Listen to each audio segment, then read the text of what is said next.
This is not a competition, it's a beatdown. Okay, Google's Pixel 10 Pro Fold finally released, and it's a lot of what we've seen before. It looks exactly like a Pixel 9 Pro Fold, which looked kinda like the original Pixel Fold before it. Design aside, a lot of people are underwhelmed by the overall package here that's on offer. And Google is still asking $1,800 for it. Meanwhile, the Galaxy Z Fold 7 from Samsung is $200 more, and Samsung changed a lot about its foldables in order to stay competitive in the current market. Alright, check this out. The Pixel 10 Pro Fold has this sort of thin build all around. It's easy to hold and use, not too much of a brick, but the external display still has this kinda chunky bezel, and even the corners add more thanks to the hinge. The Galaxy Z Fold 7, boom, super thin, and I'm not crazy about thin phones, right? I don't care about the iPhone Air or the Galaxy Edge, but when dealing with a foldable, that thinness makes a huge difference. The cover screens are about the same, 6.4 inches versus 6.5 inches, but there's a slight difference in aspect ratio, so the Pixel 10 Pro Fold is a little bit wider, which is still better for content, but it's also a little bit heavier.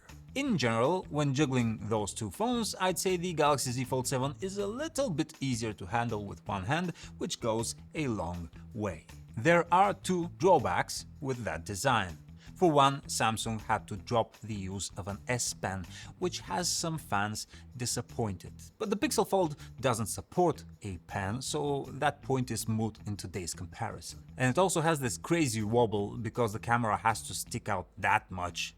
I guess Samsung could have chosen a different design. The Pixel does lie on a table much better. The hinge action feels high quality on both. They have very smooth and soft movement, and the Pixel 10 Pro Fold provides some resistance after the 50% open mark. The Galaxy Z Fold 7 hinge feels a little bit better, a little bit snappier as it reaches its end points.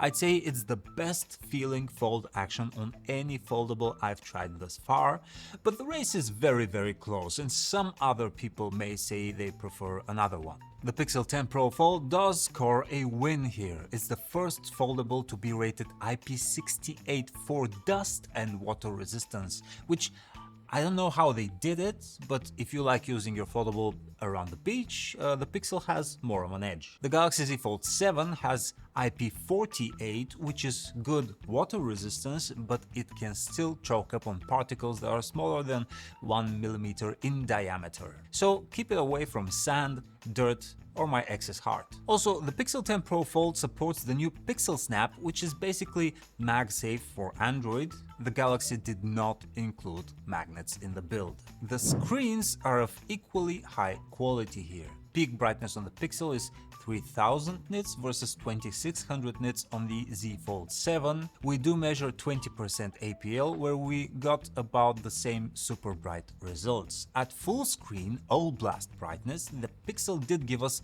more nits. However, Samsung does have the better nighttime quality of life with a 1 nit minimum brightness, where the Pixel 10 Pro Fold can only go as low as 1.8 nits, and you can feel that in the dark. If you want to dig in further, the Pixel 10 Pro Fold has the ideal gamma of 2.2, which is not too contrasty and not too bland, whereas the Z Fold 7 measures at 2.03, which means its shadows will be a little bit more boosted. On the flip side, the Z Fold 7's default color temperature is close to ideal. Worth noting though, both of these have eye comfort settings that shifts color temperature with the time of day and current ambience, so that point is moot. Generally, both are excellent screens, which is important as you will be looking at them a lot. The hardware of the Pixel 10 Pro Fold was a bit of a letdown. The Tensor G5 is finally a fully Google designed chip, built by TSMC on 3nm pathways, and while it's much better than the Tensor G4 before it, it's still much worse than the current competition. So both Apple chips and the Snapdragons in the Samsungs run laps around it. This does not affect software experience, as I find the Pixel 10 Pro Fold to be super fun to use, very snappy, very fast. Google optimized it to a T. Now, it does bring some concerns about future-proofing and about heavy apps like third-party video editors and gaming. And as you will see in our battery life section, you will not be gaming on this phone. Spoilers, sorry. Speaking of software experience, there are plenty of reasons to pick either one of these phones. Google keeps some smart features exclusive to the Pixel line, so the Pixel 10 Pro Fold can screen your calls from unknown numbers, record and summarize calls, direct your call so it's easier to deal with automated lines. It has on-device call scammer detection, and it has the Pixel Journal with AI assistance to nudge you to journal. It has the new camera coach, which will use AI tips to help you learn how to take better photos. It has the new Magic Queue, which is auto-reply on steroids that pulls information from your emails, previous conversations, calendar, etc. It has ProRes Zoom, which uses AI to sharpen zoomed photos, and it can edit your photos with just a voice prompt. But Samsung also has a lot with Galaxy AI, so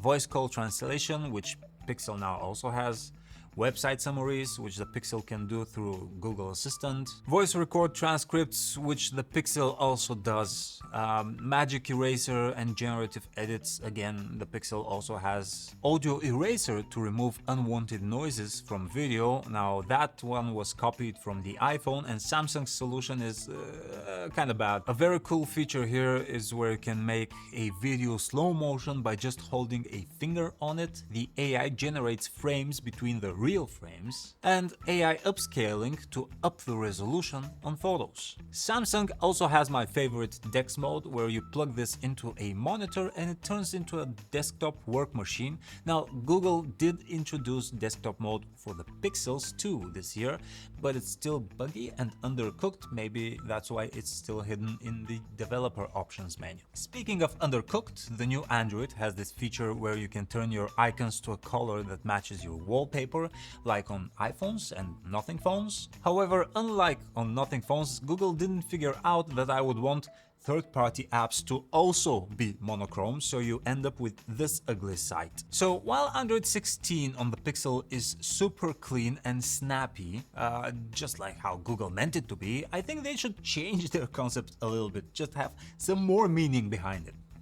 Samsung's One UI, even though it's built on Android, feels much more complete and all-rounded. Let's talk about the cameras. Now, the Z Fold 7 made waves when it came out with the same 200 megapixel main camera as on the Galaxy S25 Ultra. Good job, Samsung. But it made some compromises in the ultra-wide and zoom departments naturally. The Pixel 10 Pro Fold also cut down on the specs and is not like a Pixel 10 Pro or XL in the cameras. In our benchmark test, they have about the same score. The Z Fold 7 has 4 points extra, but 4 points is nothing. It generally gets a bit of an upper hand with the sharpening score for video specifically, and with an ultra-wide camera that has better edge distortion correction. Let's look at some samples. The Galaxy Z Fold 7 photos generally come out a bit colder and a bit sharper. The Pixel 10 Pro Fold pictures let some noise in, but you may find them looking slightly more realistic in some scenarios for that very reason. In low light, the Galaxy has a bit better contrast and preserves the details in highlights a little better. Potato. Let's get to the big one, battery life. Now, both of these support physical SIM and eSIM, which is weird since the Pixel 10s in the States are eSIM only. And it would have been to the benefit of these foldables to have a little bit more room for battery, right? Apple is already pushing for eSIM only, and it makes sense. eSIM is is the future. And today's sponsor, Nomad eSIM, takes all the benefits of eSIM technology and turns them into an effortless roaming experience for your trips abroad. Whether you're heading out for a quick getaway or you're a frequent flyer, Nomad eSIM has a plan that fits your needs. Their data-only plans keep costs low, and Nomad partners with multiple top-tier carriers in every region, so you'll always get the strongest coverage and fastest speeds available. In 2025, data is truly all you need for messages, calls, apps, and everything else that keeps you connected on the go. Just follow the link below and use code iPhone25 for 25% off on all plans. So with a 5015 mAh battery, you'd expect the Pixel 10 Pro Fold to be a bit better, maybe on par with the Galaxy Z Fold's 4400 mAh battery longevity, but the processor efficiency does play a big part here. While we get similar scores in our browsing test and video streaming test showing that both of these will last about the same with casual everyday use, in the gaming test the Pixel just tanks. And we saw the same with the Pixel 10 Pro XL as well. The Tensor just gobbles up energy when it needs to work on heavy tasks.